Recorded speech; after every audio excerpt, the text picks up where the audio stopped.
Welcome back, everybody, to the OK Grognard Show. Today is Monday, April 4th, 2022, 10 a.m. Central in beautiful Lake Geneva, Wisconsin. So, we took a couple of weeks to talk about Gary Con. I don't know why I suggested it would only be 1 week. Hey, George, how you doing? Welcome. And because I wanted to do a show just before, and I wanted to do a show as a wrap-up, right?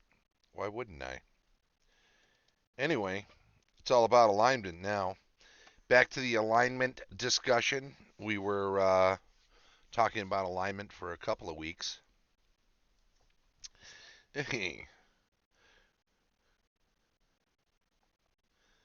Yeah, I hear you. That would be nice if they got that straightened out. They need to make some adjustments to the layout. They were dealing with some construction issues, and nothing was ideal, but Gary Con was still a lot of fun. I was mainly in the wargaming room, so there was a lot that I missed over the course of the convention. I will probably do the same for next Gary Con.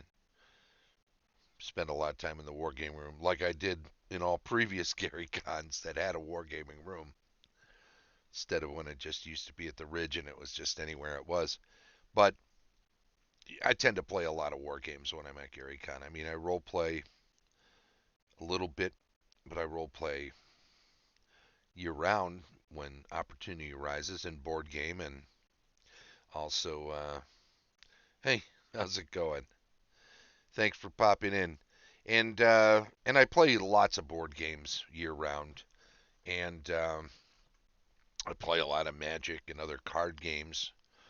Some collectibles, some just love letter, regular old card games that generally get put under the board game header.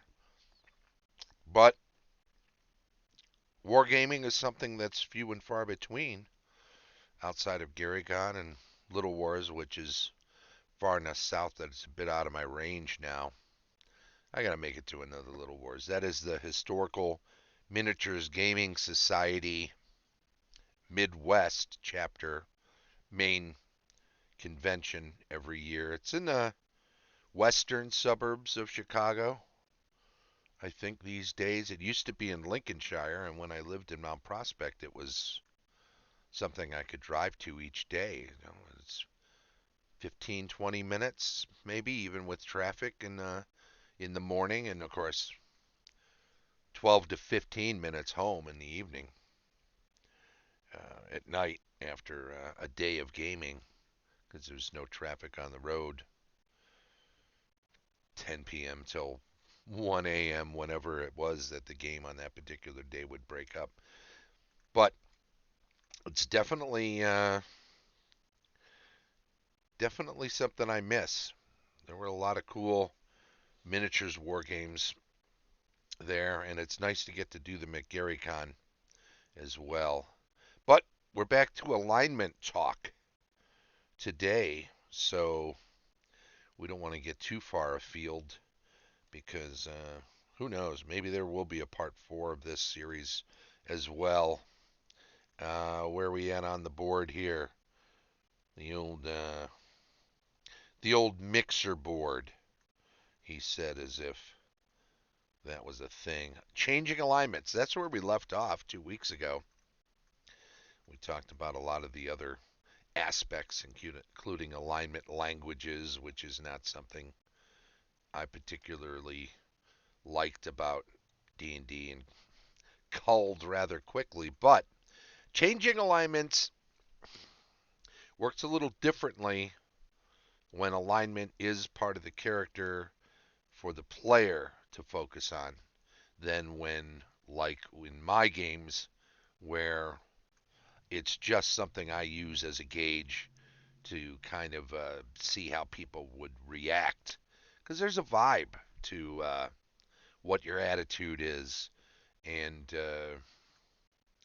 when somebody says, when somebody doesn't verbalize their role playing in a first person manner, when they say, "Oh, we go up to the farmer and we talk to him about what's been going on around town."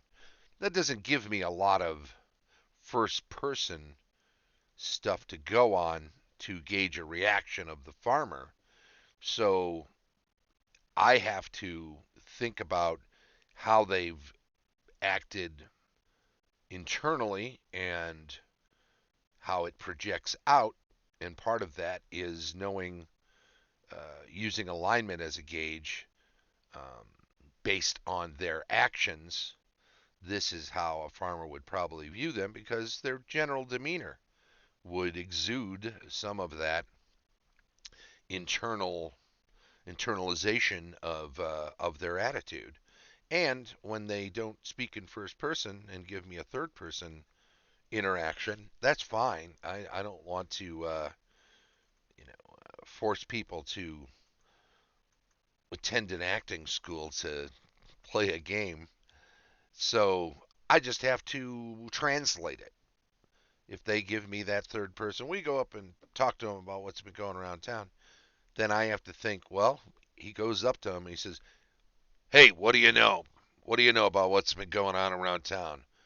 Because he's always, as a character, through his character, acted abruptly and always directly and always with a sort of gruff demeanor, um, kind of a bit of a strong armor. And so that's how that translates. And where are we at with that? I don't know. Maybe lawful neutral expects everybody to fall in line, but it's more about what he wants than about what is the greater good. And certainly he's not there to hack off the limbs of this farmer if he doesn't have any answers. So he's not evil, he's not good necessarily. He's kind of fallen in that lawful neutral area. So how does this relate to what we're talking about today when we go into a discussion of changing alignments? Well, let's read what they say, what Gary says, and Mike Carr, and whoever else may have had a hand in editing this, and we'll go from there. Changing alignment.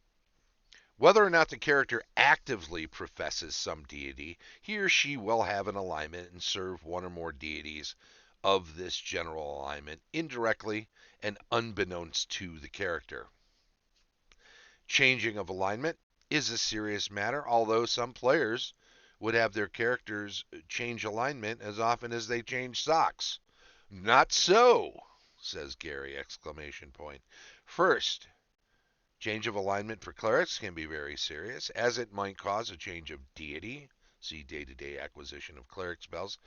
If a druid changes his or her alignment, that is, becomes other than neutral, then he or she is no longer a druid at all.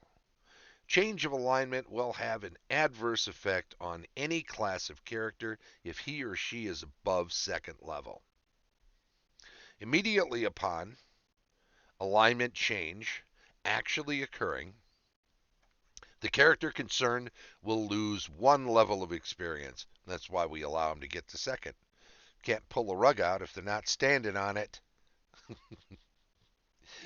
I'm sure it's important to let people find their way into a character for a little while before you start having expectations, right? So, the character lose one level of experience, dropping experience points to take him or her to the very beginning of the next lower level, losing the hit die and or hit points and all abilities which accrue to him or her with the lost level. If the alignment change is involuntary, such as that caused by a powerful magic,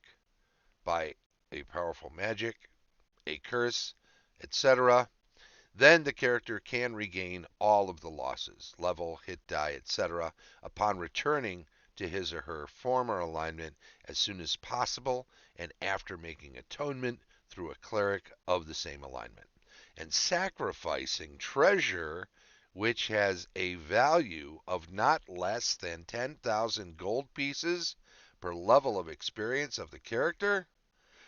The sacrificial amount is variable, So use your best judgment as to the total and what and where it should go. Magic items to build up the NPC cleric, money out of the campaign, magic items out of the campaign, etc. Similarly, such atonement and sacrifice can be accomplished by a quest. Not that, in all likelihood, the character will desire to retain the new alignment, and it is incumbent upon you as a DM to ensure that the player acts accordingly. Some equally powerful means, divine intervention, remove curse, etc., must be used to restore the original alignment before atonement can begin. That's a lot. Let's unpack some of that. First off, all of this assumes it is the purview of the dungeon master, the DM, to ensure that the player is playing a character in a particular way based on their alignment. Uh, that, in my own games, I find to be onerous. I find it to be onerous as a player, except in specific instances where being a particular alignment gains particular benefits. The fighter, the thief, the ranger, maybe even the magic user, the barbarian, maybe none of those types of characters in game derive any particular specific benefits from being one alignment or another, worshiping one deity or another. A lot of times, and I don't mean to throw a sort of real world attitude on this, where in this day and age, a lot of people treat religion as a kind of a sideline, if at all. If they spend any time at all, sometimes it's just a very personal thing for people, and they're not involved in a organized religion. And this can be very true in game for a lot of characters, right? If they're not constantly running to a temple to tithe that temple and thereby gain a discount on healing potions, or uh, some sort of healing or some other, and I'm speaking more about healing than anything else here because in practical terms that becomes something a lot of players will take advantage of if they can. But if certain character classes aren't doing anything in that regard, then they may have no ties to any temple or indeed any deity whatsoever. Um, they don't. If we use the Conan example of how he will often call out to Crom, just before a battle or in a dire situation, then we can certainly say that Conan has a deity and believes in one, but he also believes that deity expects him to be very self sufficient and doesn't expect any sort of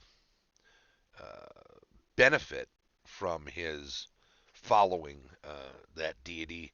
In fact, rather, the only thing he really calls his deity out for is to say, "Hey, look at what I'm doing over here. I hope you're watching at the level, the prowess of my self-sufficiency."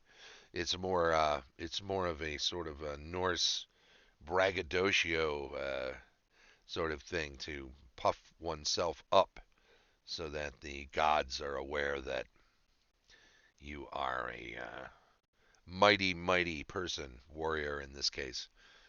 So if that's all you're doing, well, I don't know that any deities necessarily have to have you be one specific alignment and only that specific alignment. Some will. There are some deities that are all good, and if you are evil, you cannot join their ranks. And fair enough, if you switch alignments to that extreme, which I don't often see in games, um, then definitely a lot of this applies. If you are, however, assumably lawful neutral, but you're going around, you're doing really good things. You're kind of leaning into that lawful goodness, and there used to be the idea of lawful neutral with good tendencies, and you never really do any evil stuff. Well, maybe you are moving into that alignment, but does that really change anything for most of your role playing? Do I need to ride herd over you to ensure that you're staying lawful neutral and not doing too many good things? Otherwise, your alignment will change and you'll pay the price. That seems counter to uh, the fun of the game, in my opinion. And it seems like you would lose more of the enjoyment, and everybody would at the table if you have to do that. Now, if you're a paladin, all bets are off, right? You got to be lawful good. If you are doing anything, even averting your eyes while the rest of your party is questioning a goblin, and you're not sure that the tactics that they will be performing in this task are would be totally sanctioned by the deity you serve. So you're going to go check on the horses. Well, no, that's sort of purposeful ignorance. It's just as bad as being there, and you do not want to be a paladin in that situation. So there's a situation, and of course, many clerics that are rising up in the ranks of a temple within a game world certainly have to be towing the line of what is expected of them within that particular organized religion. Some can be a lot looser, as we said with the Crom example. Um, so a lot of these penalties and whatnot are superfluous in most cases within a campaign. So use them sparingly is my suggestion. Use them only for extreme cases in corner specific character cases, and try not to make them. I, I shouldn't even say this. I was going to say try not to make the whole campaign about this, but it's certainly okay if an entire campaign, if the group wishes to do so, is about helping the paladin regain his paladinhood because he needs to atone and did something untoward, and now everybody feels they need to help him out. So, that could be a thing for a group. It can be an entire campaign, certainly. And maybe they never reach the goal, but in the process of picking up this banner and running with it to save their friend's integrity and reputation. Lexfire says the details here might suggest alignment changes occurred frequently in early games. Yeah, it certainly reads like that, and it's certainly fair to say that in early games of Dungeons and Dragons, that alignment was a big part of character, and not just for paladins and not just for clerics. But I think that some of that stuff becomes less prioritized in fairly quickly. At least it did for our games. Um,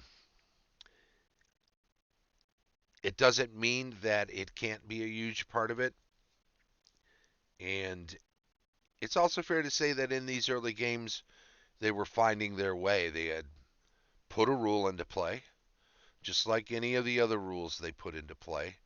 This one was about alignment. This is about how playing characters. It's a guide to help you play your character better to have some sort of restrictions on where you can go when you're RPing, right? So in a lot of cases, I think it was thought of as a helpful thing to do, and maybe it didn't pan out as much. Maybe we don't hear about it as much in later versions, or it becomes more mechanical and less about the RPing. So hard to say. It's going to be different from group to group for sure. But certainly you're right, George, that in early Dungeons and Dragons, it was a big deal. And it was spelled out in the rules as a big deal. Let me continue. We'll read a little more and see if that continues to be the case in our opinions. Characters who knowingly or unknowingly change alignment through forethought or actions permanently lose the experience points and level due to disfavor. Not of the DM, but of the deities.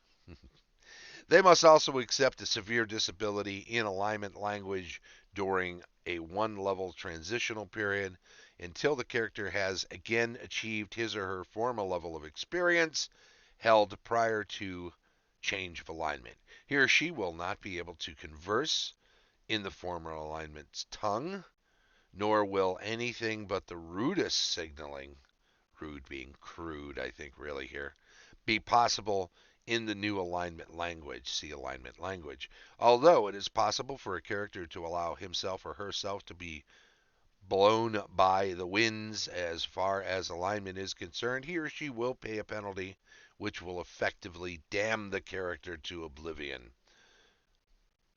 A glance at the alignment chart will show that radical alignment change is impossible without magical means. If one is chaotic good, it is possible to change to neutral good or chaotic neutral only, depending upon the desire or actions. From the absolute neutral alignment, one can only move to some neutral based alignment. This represents the fact that the character must divorce himself or herself from certain precepts and views and wholeheartedly embrace another set of values. And human nature is such that without radical personality alterations, such as caused by insanity or magic in the case of this game, such transition must be gradual. It is assumed that the character's initial alignment has been his or hers for a considerable period prior to the character's emergence as an adventurer. This ethos will not be lightly changed by a stable, rational individual. It is recommended that you do not inform players of the penalty which will occur with alignment change, so that those who seek to use alignment as a means of furthering their own interest by conveniently swapping one for another when they deem the time is ripe will find that they have instead paid a stern price for fickleness. And it definitely was a part of the game. It definitely was a part of the game that Gary took seriously, and certainly anybody who was working on the game looked at it at least in part through Gary's lens. Um, I think we can say also that uh, in tournaments, in organized games, it probably made a difference because it was a way for DMs to deal with players who are they're just meeting at, say, a convention or a game day or other event where they're having a Dungeons and Dragons. I don't think we called them one shots back in the day, but you sign up for one session of D&D that's not part of a tournament. You sign up for several lined up events where you're playing the same group of characters with the same group of players, but you've got a DM who's running it along with other DMs who are running other groups in a sort of tourney situation. One of the things they can bring to bear is your character sheet says you're this alignment, you're not acting that way. I'm going to have to penalize you in my notes when we're all comparing them to see who advances to the next level of the tournament. That's one of the things that's going to lose you some points. So George says, might have been a point with players in the day and was addressed here in detail. Absolutely. Uh, there's a lot of detail here, right? It's very specific about how DMs should be handling alignment with regard to players and the sort of focused way in which players are supposed to be handling alignment. This, however, is not in the player's handbook. And of course, as with everything in D&D, it's suggested at one point and multiple points that these are just guidelines. Run your game the way you want to run your game. If a rule doesn't work for your group, jettison it. Do something else. So take all that with that grain of salt for sure.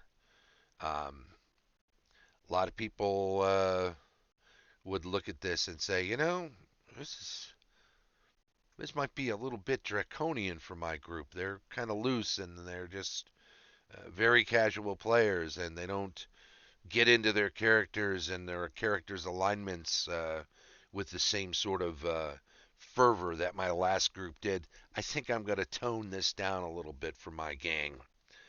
I hear malevolent laughter after the price of fickleness. Yes, paid a stern price for fickleness. certainly, certainly that is possible. Certainly there's some emphasis there. Although he didn't use an exclamation point, so there. I think Gary certainly took it very seriously. Hey, look at the clock on the wall says we should get going. So I want to quickly say thank you to everybody who popped in today. I want to thank everybody who's catching up with this on YouTube, of course, as well. Um, Nice little crowd today. Appreciate it. And I want to also say that finishes up this alignment section with a third show. So I hope everybody enjoyed it. Let's do this then. Say this has been the OK Grognar Show. We've been talking about alignment here. The show streams live on Twitch each Monday at 10 a.m. Central and is then archived on YouTube. If you're catching up with it on Twitch, please do follow the channel and chime in on the stream chat while you're here. If you catch up with this on YouTube, please do also subscribe and click the little bell so you get updates when in time a new show is uploaded and archived over there. Give a thumbs up to any shows that you watch and enjoy. It's very much appreciated. Please do make comments if you want to chime in on the subject matter of the show in general. That is also appreciated. Thanks to our Patreon supporters. Links will be provided in the show notes. Tom Tullis of Fat Dragon Games, Rick Hershey of Fat Goblin Games, Carlos Leising of Castle Entertainment, Heath Farndon of the Antipodean D20, Dave O'Brien of Quacks Games, and, as always, Shane Bradley, DM extraordinaire. This has been the OK Grognard Show, coming to you from beautiful Lake Geneva, Wisconsin. Bye-bye.